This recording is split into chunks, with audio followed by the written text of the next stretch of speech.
La Coupe d'Afrique en Côte d'Ivoire, au niveau communicationnel, a atteint des sommets. C'est une Coupe d'Afrique qui, par rapport aux autres, la communication est bien menée. Oh oui, tout à fait. La Côte d'Ivoire a mis le paquet avec l'ensemble de ses partenaires.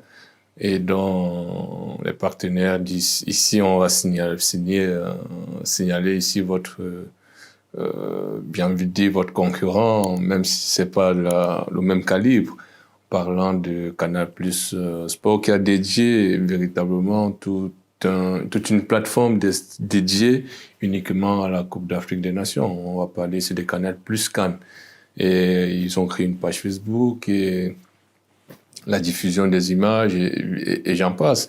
Au-delà de ça, vous avez des équipes nationales qui ont aussi mis en jeu les différents influenceurs, encadrés ici par le COCAN, qui montrent qu'ils s'investissent véritablement pour vendre l'image de la Côte d'Ivoire. Et c'est ici que, de mon point de vue, et comme vous le relevez si bien, que la Côte d'Ivoire a mis le paquet pour que cette Coupe d'Afrique des Nations, d'un point de vue communicationnel, soit inédit et soit mémorable, dans la mesure où, au thème de cette Coupe d'Afrique des Nations, on se rappellera encore et encore que ça a été, n'est-ce pas, véritablement, d'un point de vue communicationnel, bien mené, dans la mesure où elle va, d'un point de vue audience, elle va dépasser ce qui s'est fait au Cameroun. Et le point le plus dommageable, si je puis le dire ainsi, c'est la décolonisation qui doit aller avec. Mais quand on regarde ici la production du signal qui est fait au niveau de l'Occident, on est en régression dans l'affirmation de l'identité africaine, dans l'affirmation de l'indépendance africaine à ce niveau-là. On est tout simplement en régression. Quand on se rappelle que le Cameroun a produit le signal et l'a mis à la disposition de l'ensemble des organismes audiovisuels qui aimeraient, n'est-ce pas, diffuser les différents matchs de la Coupe d'Afrique des Nations. Ici, à la Coupe d'Afrique de la Côte d'Ivoire, on se rend bien compte que c'est un marché qui a été gagné précisément par un média français et donc on est dans la colonisation continuelle. Et si, comme vous avez parlé, n'est-ce pas, de cet aspect-là, on voit aussi que le banc de touche ivoirien était dans cette continuité-là, mais sauf que le coup du sort a voulu que cette décolonisation s'affirme à ce niveau-là et aujourd'hui elle est gérée par un Ivoirien. On aimerait que cette logique-là continue et s'irradie sur l'ensemble du pays et que cette décolonisation continue. Sinon, on va continuer à importer les compétences sans toutefois les concrétiser sur le territoire, comme cela se fait au Cameroun, parlant de la CAN 2022 qui s'est jouée. Et qu'en Côte d'Ivoire est aussi géostratégique et géopolitique. L'équipe d'Afrique du Sud, les Brinks, on peut parler d'eux, est qualifiée pour les quarts de finale. Mais ce qui nous intéresse ici, c'est le drapeau des Amazoniens qui a été utilisé à la place du drapeau du Cameroun sur une chaîne concurrente, TV5. Est-ce que ce n'est pas une provocation ou c'était prémédité ou C'est tout simplement prémédité. C'est prémédité dans la mesure où le Cameroun a 60 ans d'existence. On connaît les différentes évolutions de son drapeau. Et si le Cameroun a vu émerger un ensemble de citoyens qui sont éparpillés dans le monde et qui gèrent des institutions à l'instar de TV5, si on fait une petite recherche, on va tomber à l'évidence qu'il y a la journaliste Denise Epoté qui est là-bas et donc qui a la nationalité camerounaise. Et donc, elle est dirigeante de ce média-là. Vous n'allez pas me dire qu'elle est camerounaise, elle ignore ce que la constitution du drapeau camerounais. Non, les géopoliticiens ont l'habitude de dire que c'est à l'organisation d'une fête, comme celle de la CAN, que dans les think tanks, on organise les déstabilisations des pays. Et ici, on est véritablement dans une manifestation de déstabilisation de l'entité Cameroun, qui voit aujourd'hui son emblème national et être changé, et ce qui nie sa souveraineté, parce que si on enlève le drapeau camerounais, moi je ne me ressens plus camerounais. L'appartenance au drapeau qui a été affiché est perdue. Et donc ici, on voit bien qu'il y a des officines qui travaillent pour mettre en mal l'unité du Cameroun, et c'est fort dommageable de voir que certains Camerounais n'ont pas pour dire que la dirigeante Denise Epoté du côté de TV5 travaille à cela. Certains Camerounais qui travaillent à déstabiliser leur propre pays, et dont l'usage de ce fameux drapeau en bazozo montre juste qu'il faut continuer à la vigilance et surveiller médiatiquement les faits et gestes des différents médias, qui plus est établis en France.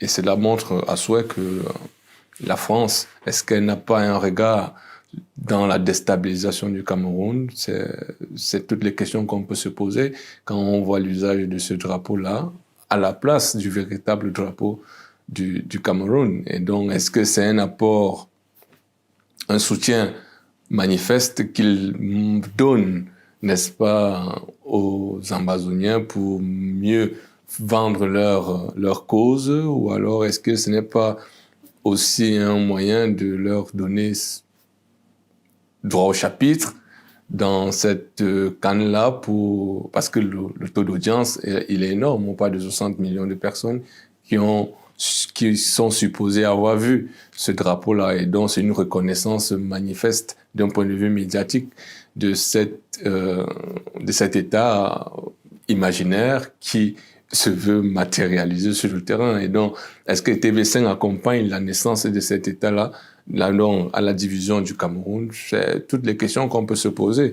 Mais à l'analyse froide, on peut conclure que TV5 travaille depuis avec les Amazoniens. Vous vous rappelez de ce reportage qu'ils ont eu à faire au début de la crise en 2017 dans l'OFIEF. TV5 s'invitait dans l'OFIEF de cet organisme terroriste, et donc avec les drapeaux hissés qui filmaient, tant que c'est l'armée camerounaise de voyous, parce qu'elle essayait de maintenir l'ordre dans ce territoire-là. Et donc, il est fort regrettable de voir que les institutions internationales qui doivent accompagner les pays du tiers-monde à se développer et à asseoir leur souveraineté de façon durable et continuelle travaillent à les déstabiliser, pour la simple et bonne raison qu'ils prennent des directions un peu différentes dans l'octroi des différents marchés sur le territoire. Et c'est un peu en cela que le Cameroun est un peu honni aujourd'hui.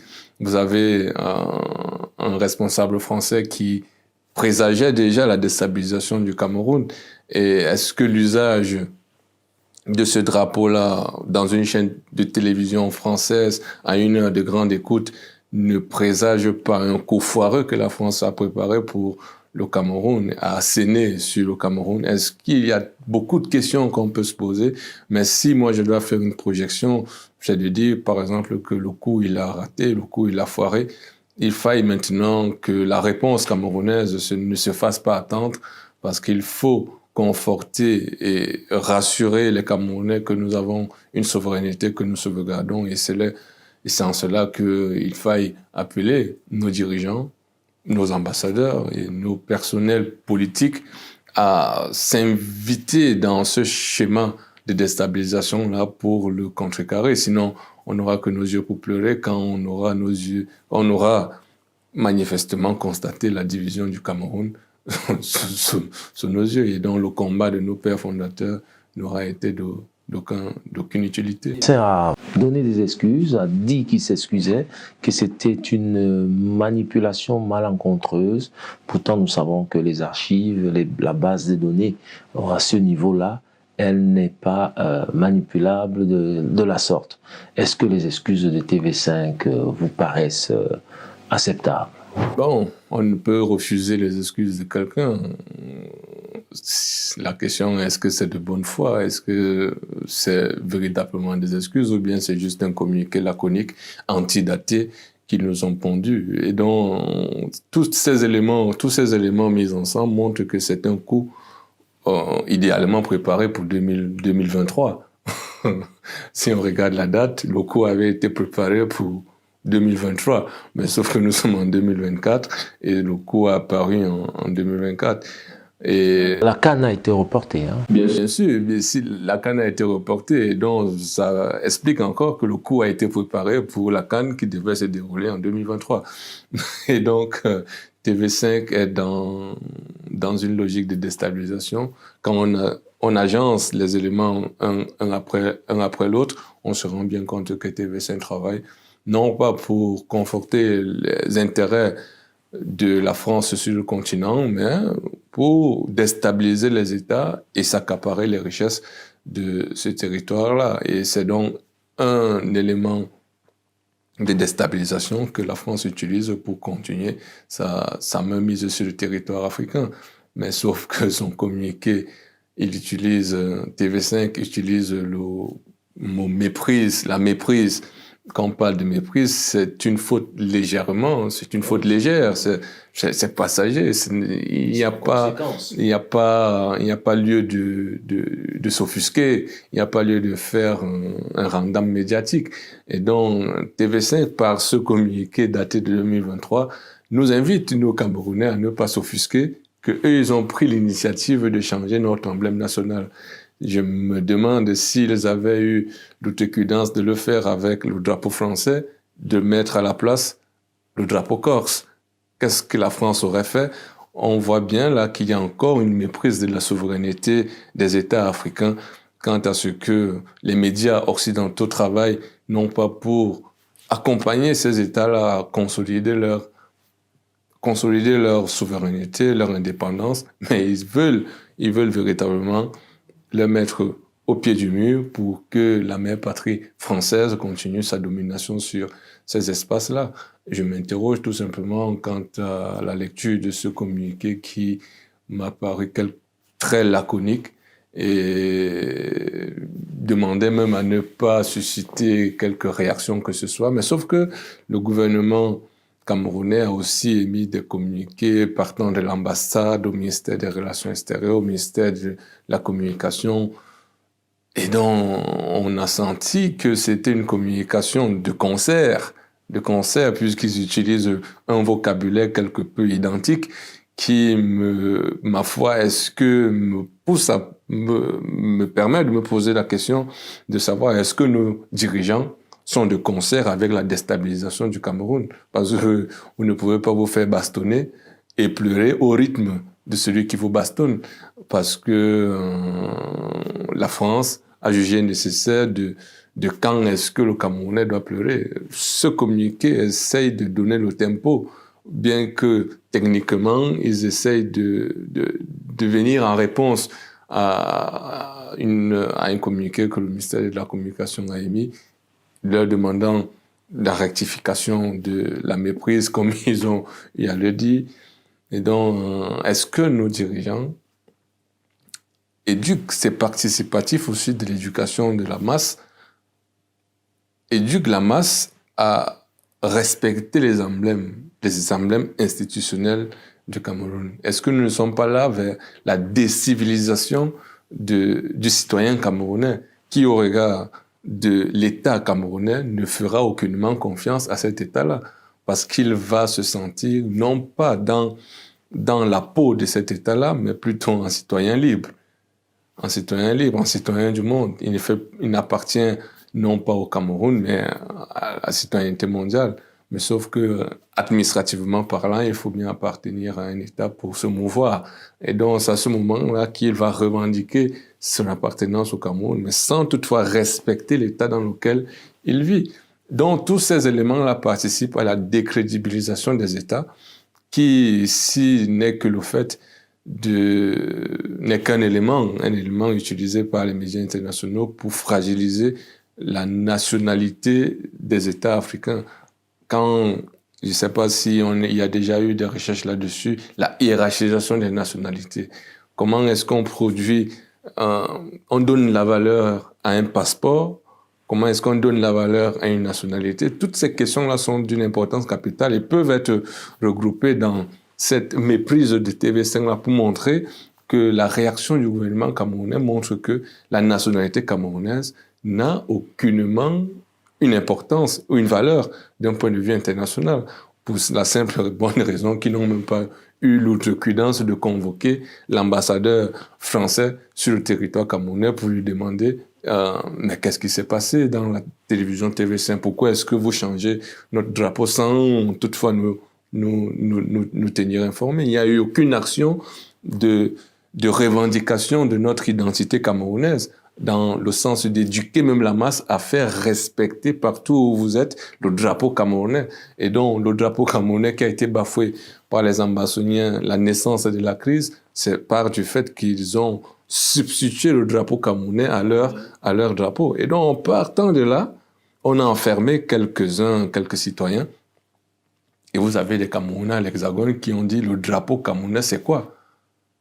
Le drapeau camerounais, ce n'est qu'un tissu. Il y a eu des Camerounais qui ont le dit. Et donc, si TV5 Monde, aujourd'hui, utilise ce drapeau-là pour parler du Cameroun, cela montre que il y a eu une négligence du citoyen camerounais vis-à-vis de son propre drapeau. Est-ce qu'il est en droit de venir maintenant demander, de venir questionner TV5 Monde qui change un tissu de quelques couleurs, on peut dire quelques couleurs, mais cela participe à la négligence que nos institutionnels ont coutume de faire, parce que il faut éduquer le citoyen à respecter les institutions. Il faut l'éduquer, il faut l'accompagner à respecter les institutions, à définir qu'est-ce qu'une institution, pourquoi respecter cette institution-là. Si nous sommes à l'Hexagone, on se lève aujourd'hui, on prend le drapeau, je prends l'exemple belge, on le trimballe, je pense qu'on va dormir quelque part. Mais au Cameroun, tu peux te lever, tu te mets devant ta télévision ou bien ton smartphone, tu dis le drapeau camerounais c'est quoi? Ce n'est qu'un tissu, tu mets le feu. Il y a les Camerounais qui brûlent leur passeport. On va parler de ce célèbre artiste camerounais, la hiérarchisation des nationalités, qui a déchiré son passeport camerounais face média. Et donc, tous ces éléments-là participent à décrédibiliser les nationalités et à hiérarchiser les nationalités. J'ai un passeport américain, je suis plus important que toi qui as un passeport camerounais. J'ai un passeport occidental, je suis plus important que toi qui as un passeport. Et donc, ça montre que le citoyen est aussi hiérarchisé par la possession d'une nationalité. Et donc, nous devons revendiquer notre nationalité camerounaise et l'affirmer, bien que TV5 Monde, par sa méprise, essaye de nous changer de nationalité. Cela n'est pas le plus important. Le plus important, c'est que l'éducation actionnelle que le gouvernement camerounais doit faire, doit conforter, n'est-ce pas, le citoyen dans sa revendication de cette nationalité-là et l'affirmation de cette nationalité-là. Les Camerounais sur les réseaux sociaux, pour finir, M. Etoga, ont taxé les joueurs camerounais de porter des crinières, des tresses, des coiffures qui les empêchaient de jouer. Mais pourtant, l'on constate que dans l'ensemble des équipes présentes en Coupe d'Afrique, il y a plusieurs footballeurs qui ont adopté des looks typiquement afro. Est-ce que les crinières de nos joueurs ont empêché qu'ils puissent s'épanouir et produire du beau football sur le terrain? Je pense que non. Je pense que non. Mais c'est un élément qui permettrait de faire une analyse comportementale de ces gamins au sein de la tanière. Mais impacté dans leur volume de jeu, je pense que non. Parce que cela voudrait dire qu'il y a eu une analyse dans le code vestimentaire des Lions des années 1960 à nos jours. Prenons 82 déjà. Quel était le code vestimentaire? Est-ce que c'était le style militaire, c'est-à-dire boule rasée, tout le monde tenue unique, tout le monde même style, même code vestimentaire? Cela dégageait une certaine discipline dans le groupe. Est-ce qu'on a perdu cela? à regarder tous ces éléments-là, on peut se rendre à l'évidence que oui, on a perdu de la discipline, on a perdu de la concentration, on a perdu de l'abnégation. La concentration, dans la mesure où elle est déportée, on se déconcentre. Cette concentration là est plutôt déportée vers des oripeaux qui ne servent pas le groupe. C'est-à-dire, on va se concentrer à avoir une belle coiffure parce qu'on va passer à la télévision. On va se concentrer à avoir une tenue plutôt bien vêtue quand on va dans la tanière, mais l'image du groupe est plutôt travaillée plutôt que le contenu de ce groupe-là. Et donc, s'il y a cette analyse-là, on peut arriver à la conclusion que oui, les tresses ont peut-être impacté dans le volume de jeu des Camerounais parce qu'il va falloir se préserver d'un coup de tête pour maintenir sa coiffure à bon escient. Donc, c'est des analyses qu'il faut faire, mais bon. Mais bon, c'est pas véritablement, pour être plus sérieux, c'est pas ça qui a déteint sur le volume du jeu des Lions indomptables. Ils ont été faibles depuis le début de la compétition. Ils nous ont montré qu'ils étaient des touristes, et ce ne sont que des touristes qui peuvent arborer ce genre de tunique. Et donc, on ne va pas se déroger sur les analyses qu'on a fait précédemment, parce que ça colle mieux à la situation dans laquelle nous sommes. Nous avons été en Côte d'Ivoire comme des touristes parce que nous sommes arrivés. Là-bas, on a dit, on va d'abord aller dire un bonjour sur la tombe du feu président au Fouet-Boigny. Et donc, il n'y a que des touristes. Puisque la tombe du président, c'est un site touristique. Il faut aller là-bas pour saluer, soi-disant, l'ancêtre qui nous a aidés à avoir notre première Coupe d'Afrique des Nations, mais c'est du tourisme. Qu'est-ce qu'un Elliott a quoi à voir avec les histoires de 84? Qu'est-ce que ça lui rappelle? Il a quoi à voir là-bas? Ils sont allés visiter la basilique, la plus grande basilique soi-disant d'Afrique.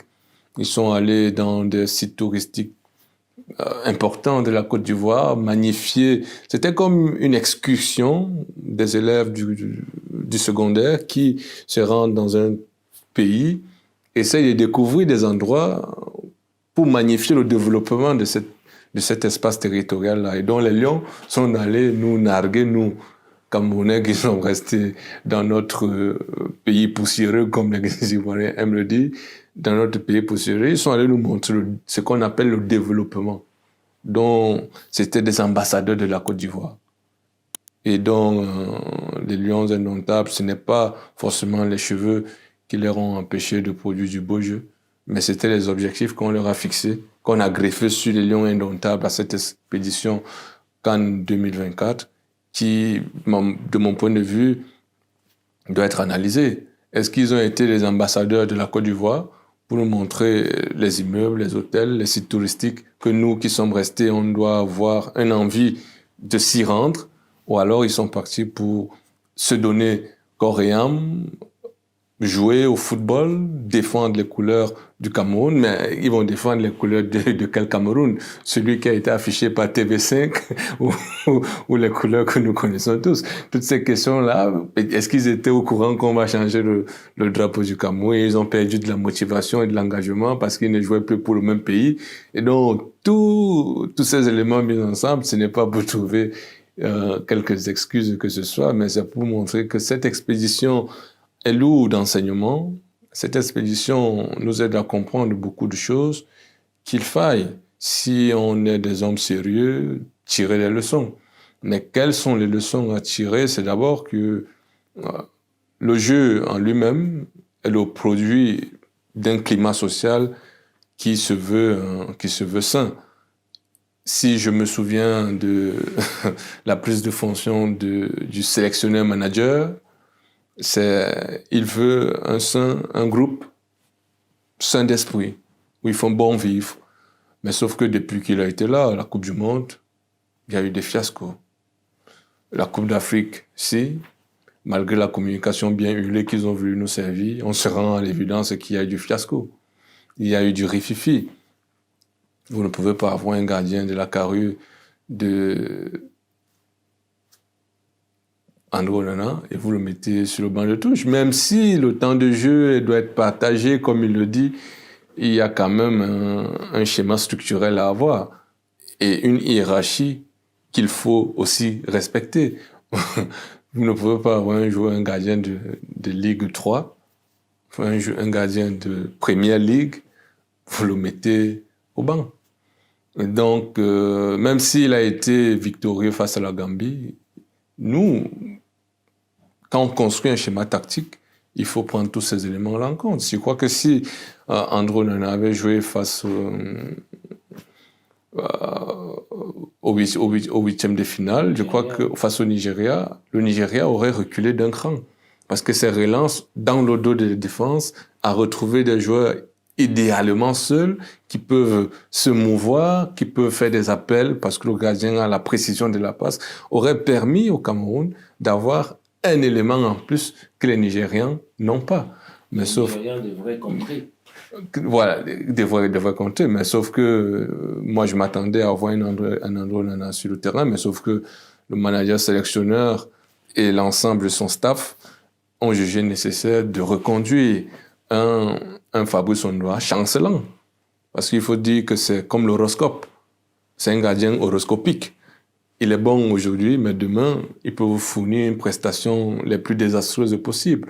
Et donc, ils n'ont pas pris ces éléments-là en compte. Ils ont fait confiance dans la continuité, chose qu'ils ne font pas. Et donc, on n'a que nos yeux pour pleurer. On a pris 2-0. Et c'est à nous de tirer les leçons de cette expédition touristique. Cette expédition d'une équipe en construction, comme ils l'ont dit eux-mêmes. Est-ce que cette équipe en construction, exactement, doit repartir avec des joueurs comme Christopher ou André Onana, ou bien, pour vous, Monsieur Etoga, il faudrait repartir avec une feuille blanche? Je crois qu'une feuille blanche serait mieux, parce qu'il faut faire table rase, tabula rasa, comme on dit, de tout ce personnel qui a dans cette équipe nationale et repartir avec des hommes nouveaux. Que ce soit du championnat local, on doit repartir, construire l'âme du Camerounais. On doit reconstruire l'âme du Camerounais. Le Camerounais n'a plus forcément une âme patriotique. Il faut la reconstruire.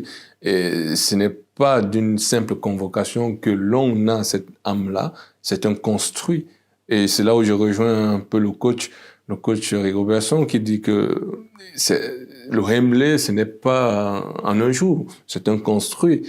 C'est pourquoi je me dis, s'il faut les virer tous, je parle de les virer, il n'y a aucune chance à donner encore à cette équipe-là parce qu'elle n'a pas eu, n'est-ce pas, la bonne alchimie pour créer un groupe humainement bon, comme le projet qu'ils nous avait vendu. En 2 ans, si vous avez la bonne alchimie, vous pouvez... Quand vous parlez de virer, vous parlez de virer le staff technique ou de virer l'ensemble des joueurs qui ont presté lors de cette CAN? Staff technique, tous ceux qui ont participé à cette CAN. Ces touristes qui sont allés à la CAN en Côte d'Ivoire, ils doivent être virés. Le président, il est élu, il fait son mandat avec son staff technique, tout ce qui est de la FECAFOOT, mais ceux qui sont allés à cette Coupe d'Afrique des Nations doivent être mis de côté. Il y a une émission où nous avons tourné sur ce plateau où vous accordiez 5 ans supplémentaires à Rigobert Song. Oui, c'est quand je voyais, par exemple, le chemin vers lequel il nous amenait. À ce moment-là, il y avait quelques bribes de résultats possibles dans la durée. Mais sauf que rendu à l'heure actuelle, l'analyse n'est pas forcément figée. Il faut adapter l'analyse avec l'évolution du temps.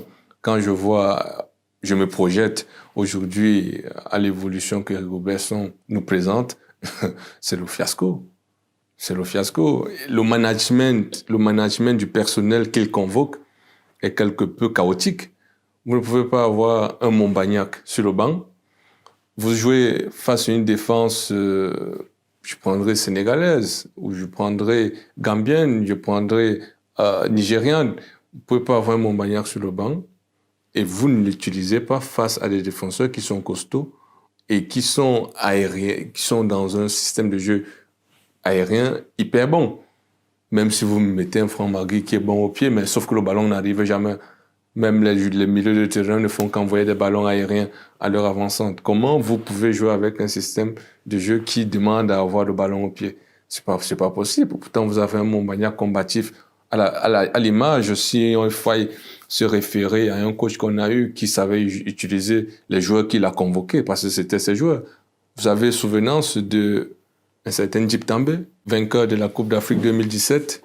Si vous vous souvenez de ce match Cameroun-Sénégal, Djib També avait joué 80 minutes. Les Camerounais se demandaient, mais qu'est-ce qu'il fait au stade? Mais il courait partout.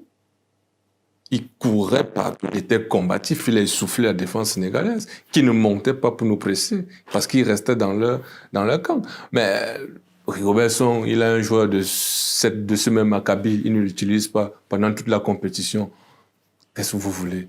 Qu'est-ce que vous voulez? Ce coach, il convoque des joueurs sans toutefois connaître leur potentialité. Et donc, moi, rendu à cette évidence-là, qu'il l'a caché si bien, je ne peux aucunement donner quitus à ce qu'il continue à gérer l'équipe nationale camerounaise. Que non, parce qu'il ne donne pas dans la production de son équipe. Il peut convoquer qui il veut, il a la liberté de le faire. Mais il ne peut pas les utiliser comme il veut. Il faille qu'il nous montre dans l'usage de ces joueurs-là la stratégie tactique et technique qu'il met pour mettre en mal l'équipe adverse. Mais s'il ne le fait pas, il aligne les joueurs pour les aligner, il y a un problème. Le président de la Fédération camerounaise de football, Samuel Eto'o, nous donnera la suite de cette analyse. Est-ce que Rigobert Song restera le sélectionneur-manager de l'équipe nationale du Cameroun pour la reconstruction des Lions indomptables ou il laissera sa place? L'avenir nous le dira. C'est ici que s'achève cette émission de débriefing. Je vous donne rendez-vous pour le prochain numéro. À très bientôt.